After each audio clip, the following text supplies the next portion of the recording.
ভাই ও বোনেরা, আমাদের ঐক্য জিন্দাবাদ। আমরা এই রান্নাঘর দখল করবই। আজকের এই বিশ্লেষণে এমন একটা অদ্ভুত আর চমকপ্রদ বিষয় নিয়ে কথা হবে যা ভারতের রাজনীতিক দৃশ্যপটকে রীতিমতো নাড়িয়ে দিয়েছে। ভাবা যায়, একটা পতঙ্গের থিম নির্ভর মিম পার্টি ইন্টারনেট দুনিয়ায় আছড়ে পড়ে বিশাল আলোড়ন তৈরি করেছে। এই পুরো ব্যাপারটা আসলে কিভাবে শুরু হলো আর এর গভীরে ঠিক কী লুকিয়ে আছে, চলুন সেটাই আজ ধাপে ধাপে জানা যাক। একটু ভাবুন তো, প্রায় ১,৯৫,০০,০০০ ইনস্টাগ্রাম ফলোয়ার, হ্যাঁ, একটা সম্পূর্ণ ব্যঙ্গাত্মক বা স্যাটারিক্যাল অ্যাকাউন্ট মাত্র কয়েক দিনের মধ্যে প্রায় ২ কোটি ফলোয়ার জোগাড় করে ফেলেছে। এই বিশাল সংখ্যাটা কিন্তু শুধু একটা সোশ্যাল মিডিয়া পেজের সাফল্য নয়, বরং এটা একটা ডিজিটাল আন্দোলনের বিশালতার প্রমাণ। কিন্তু এত মানুষ কেন হঠাৎ একটা মিম পেজের সাথে যুক্ত হলো? চলুন এর পেছনের মূল কারণটা খোঁজা যাক। ১. দ্য কোকরোচ কমেন্ট বা তেলাপোকা মন্তব্য। আচ্ছা, এবার বিষয়টার একেবারে গভীরে ঢোকা যাক। যে কোনো বড় আন্দোলনের পেছনেই কিন্তু একটা স্ফুলিঙ্গ থাকে, তাই না? আর এই ডিজিটাল আন্দোলনের স্ফুলিঙ্গটা ছিল একটা নির্দিষ্ট মন্তব্য। কিছু তরুণ আছে যারা তেলাপোকার মতো, যাদের কোনো কর্মসংস্থান নেই। তাদের কেউ কেউ মিডিয়া, কেউ সোশ্যাল মিডিয়া হয়ে ওঠে এবং সবাইকে আক্রমণ করতে শুরু করে। ঠিক এই কথাগুলোই ১৫ মে ২০২৬ তারিখে সুপ্রিম কোর্টে একটা শুনানির সময় ভারতের প্রধান বিচারপতি সূর্যকান্ত বলেছিলেন। বলার সাথে সাথেই মন্তব্যটা অনলাইনে একেবারে দাবানলের মতো ছড়িয়ে পড়ে আর যুব সমাজের মধ্যে তীব্র প্রতিক্রিয়া তৈরি করে। তবে এখানে নিরপেক্ষভাবে একটা কথা বলে রাখা ভালো, তীব্র সমালোচনার পর প্রধান বিচারপতি কিন্তু পরের দিনই স্পষ্ট করেছিলেন যে তার এই মন্তব্যটা দেশের সব বেকার যুবকদের উদ্দেশ্যে ছিল না, বরং যারা ভুয়া ডিগ্রি নিয়ে বিভিন্ন পেশায় ঢুকছে তিনি শুধু তাদেরই সমালোচনা করছিলেন। কিন্তু ততক্ষণে সোশ্যাল মিডিয়ায় যা হওয়ার তা তো হয়েই গেছে। ২. একটি মিম পার্টির জন্ম। প্রধান বিচারপতির সেই মন্তব্যের ঠিক পরের দিনেই এই অভিনব মিম পার্টিটার জন্ম হয়। রাজনৈতিক যোগাযোগ কৌশলবিদ বা বলা যায় পলিটিক্যাল কমিউনিকেশন স্ট্র্যাটেজিস্ট অভিজিৎ দীপকে সরাসরি একটা ব্যঙ্গাত্মক জবাব হিসেবে ককরোচ জনতা পার্টি বা সিজেপি লঞ্চ করেন। এখানে দুইটা সম্পূর্ণ আলাদা মেরুর চিত্র পাশাপাশি দাঁড়ালে বেশ মজার একটা ব্যাপার খেয়াল করা যায়।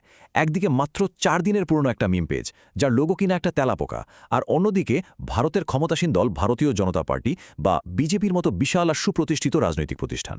ককরোচ জনতা পার্টির ১,৯৫,০০,০০০ বেশি ফলোয়ার অনলাইনে ক্ষমতাসীন দলের ৮৭ লাখ ফলোয়ারকে রীতিমতো ম্লান করে দেয়। এই অবিশ্বাস্য বৈপরীত্য প্রমাণ করে যে আধুনিক ডিজিটাল যুগে মিম আর ইন্টারনেট কালচারের শক্তি আসলে কতটা প্রবল। আর এই ককরোচ জনতা পার্টির সদস্য হওয়ার শর্তগুলো শুনলে যে কারো হাসি পাবে।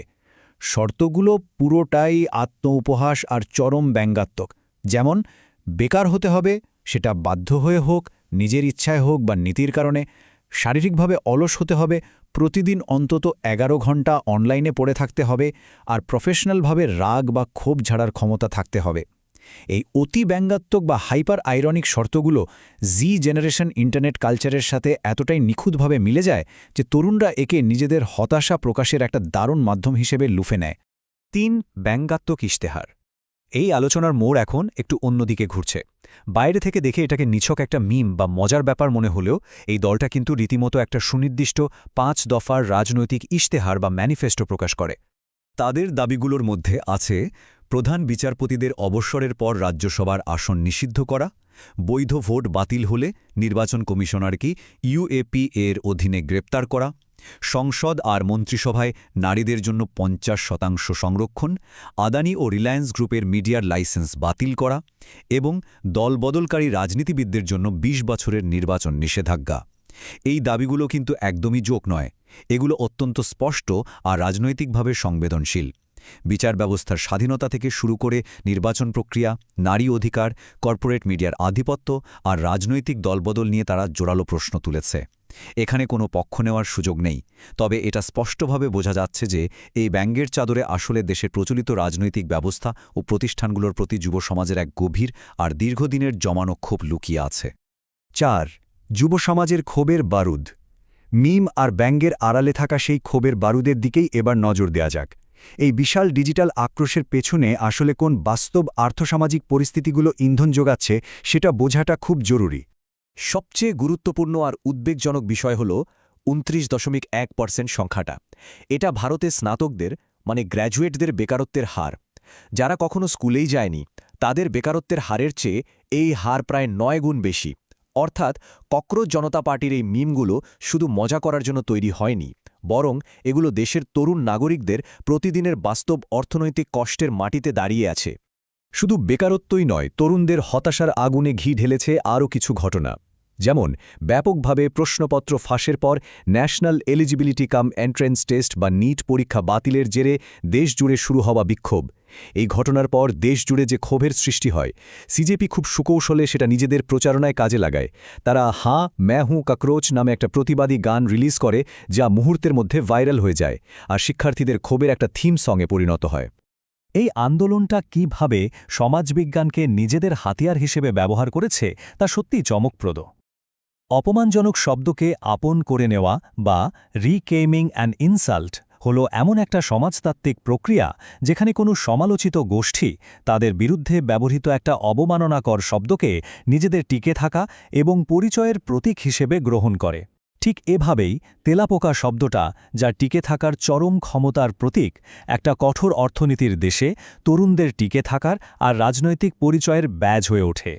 5. অনলাইন থেকে অফলাইনে। এই ডিজিটাল ফেনোমেনন কিন্তু শুধু সোশ্যাল মিডিয়ার চার দেয়ালের মাঝেই আটকে থাকেনি। খুব দ্রুতই এই অনলাইন ব্যঙ্গ বাস্তব জগতে এসে আছড়ে পড়ে।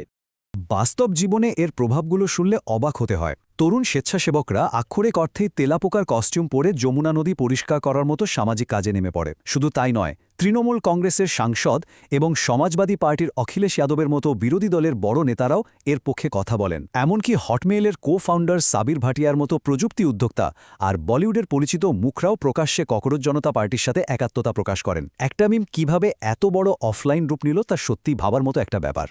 পুরো ঘটনাটার টাইমলাইনটা একটু দেখা যাক।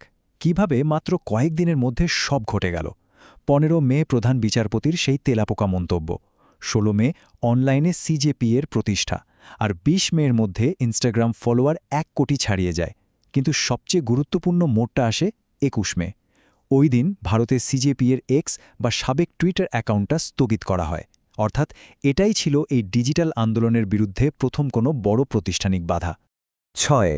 মিম রাজনীতির ভবিষ্যৎ। আলোচনার একদম শেষ পর্যায়ে চলে এসেছি আমরা। এই ক্ষণস্থায়ী কিন্তু প্রবল আন্দোলনটা আধুনিক গণতান্ত্রিক ব্যবস্থায় যুব সমাজের অংশগ্রহণ আর তাদের বিচ্ছিন্নতা সম্পর্কে আমাদের আসলে কী বার্তা দিচ্ছে?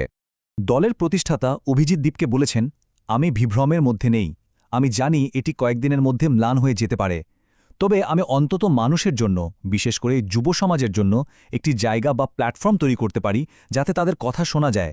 তার এই বক্তব্যটা অনেক কিছুই পরিষ্কার করে দেয়। ইন্টারনেট অ্যাক্টিভিজমের প্রকৃতি যে খুব দ্রুত পরিবর্তনশীল আর ক্ষণস্থায়ী সে সম্পর্কে তিনি পুরোপুরি সচেতন। একটা ভাইরাল ট্রেন্ড খুব দ্রুত হারিয়ে যেতে পারে, কিন্তু এই কয়েকদিনের জন্য হলেও তরুণরা এমন একটা প্ল্যাটফর্ম পেয়েছিল যেখানে তারা অনুভব করেছে যে তাদের কথাগুলো কেউ শুনছে। এই অনুভূতিটাই এই আন্দোলনের সবচেয়ে বড় প্রাপ্তি।